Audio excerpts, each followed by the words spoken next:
மேலறை தியானம் மார்ச் மாதம் 12ஆம் திகதி 2026ஆம் ஆண்டு. எழுதியிருப்பவர் ஜான் எல்ரர், புளோரிடா, USA. தலைப்பு: ஒரு கன்றின் அழைப்பு.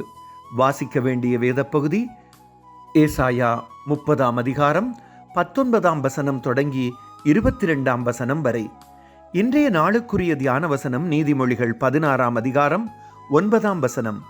மனுஷனுடைய இருதயம் அவனுடைய வழியை யோசிக்கும், அவனுடைய நடைகளை உறுதிப்படுத்துகிறவரோ கர்த்தர். காலை நேரத்தில் வீட்டின் முன் மண்டபத்தில் இருந்து எதிரே இருந்த மேய்ச்சல் இடத்தை பார்த்து கொண்டிருந்தேன்.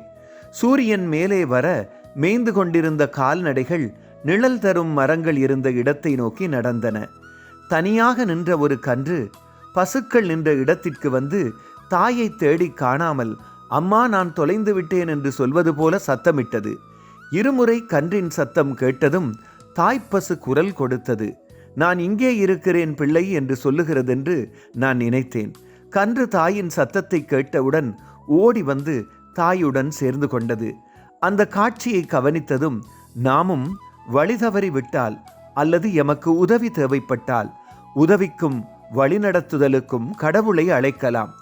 வாழ்க்கையில் சில சமயங்களில் அடுத்த அடியை எங்கே எப்படி வைப்பது என்று தெரியாமல் அல்லது ஒரு பிரச்சனையை தீர்க்க முடியாமல் இருந்தால், அந்த கன்றுக்குட்டியைப் போல எம்மை காத்து வழிநடத்தும் எமது மீட்பரை அழைக்கலாம். அவரிடம் எமது தேவைகளை சொல்லி உதவி கேட்கலாம். அப்போது அவர் எமது தேவைக்கேற்ற வழிநடத்தலை தருவார் என்பதை நிச்சயம் நம்பலாம். ஜெபம்.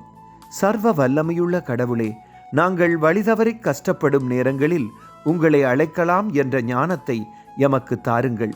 உங்கள் விடை கிடைக்கும் வரை பொறுமையாக காத்திருக்க வழி நடத்துங்கள்.